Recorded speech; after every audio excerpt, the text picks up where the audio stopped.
Friends, നമുക്കിന്നൊരു വാട്ട NEET ആയാലോ. എന്തായാലും ഞാനൊരു മുട്ട ദോശയാണ് എടുത്തിട്ടുള്ളത് കേട്ടോ. നല്ല ചമ്മന്തിക്കറിയും മുട്ട ദോശയൊക്കെയാണ് ഞാൻ രാവിലെ ഒരു 8 മണി ടൈമിലാണ് ഈ കഴിക്കുന്നത് കേട്ടോ. ഒരു ദോശ കൊണ്ട് ഈ വലിയ വയറ് എവിടെ നിറയാനാ? അതൊന്നും അല്ല കേട്ടോ.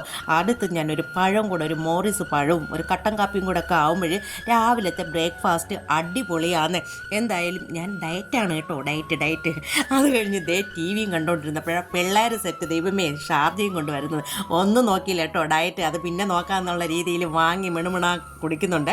അപ്പോൾ എന്തായാലും മധുരം കുറയ്ക്കണം എന്ന് വിചാരിക്കുന്ന അന്നൊക്കെ ഒടുക്കത്തെ മധുരം കഴിക്കും. അതെ, ഒരു മുട്ട പൊട്ടിക്കുകയാണ്, തലയിലിട്ട് തന്നെ പൊട്ടിച്ച്, തലയ്ക്കകത്തൊന്നും ഇല്ലാത്തത് കൊണ്ട് തന്നെയാണ് അത് മുട്ട പൊട്ടിച്ച് ഞാനൊരു 12 മണി വാക്കിൽ കഴിക്കുകയാണ്.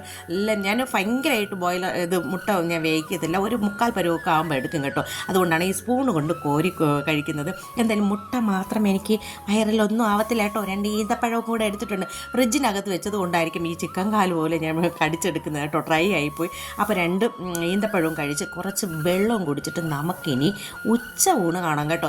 ഏതാണ്ട് ഒരു 1:30 മണിയായപ്പോൾ ഞാൻ ഉച്ച ഊണ് എടുത്തിട്ടുണ്ട്. നല്ല കോവയ്ക്ക തോരനും നല്ല കുടംപുളിയിട്ട നമ്മുടെ ചൂര മീൻകറിയും നല്ല തീയലും കൂട്ടി ഒരു പിടി പിടിക്കും. ഞാൻ വൈകുന്നേരം ഭക്ഷണം കഴിക്കത്തില്ല, ചോറ് കഴിക്കത്തില്ല. അതുകൊണ്ട് ഉച്ചയ്ക്ക് കുശാലായിട്ട് ഞാൻ ചോറ് കഴിക്കും കേട്ടോ. ചോറും കഴിച്ചുകൊണ്ട് അങ്ങനെ ഇരിക്കുമ്പോഴാണ് എൻ്റെ ശ്രദ്ധയിൽപ്പെട്ടത് അപ്പുറത്തെ കൊലയിൽ കിടന്ന് കുരങ്ങന്മാർ കിടന്നതേ കണ്ടോ.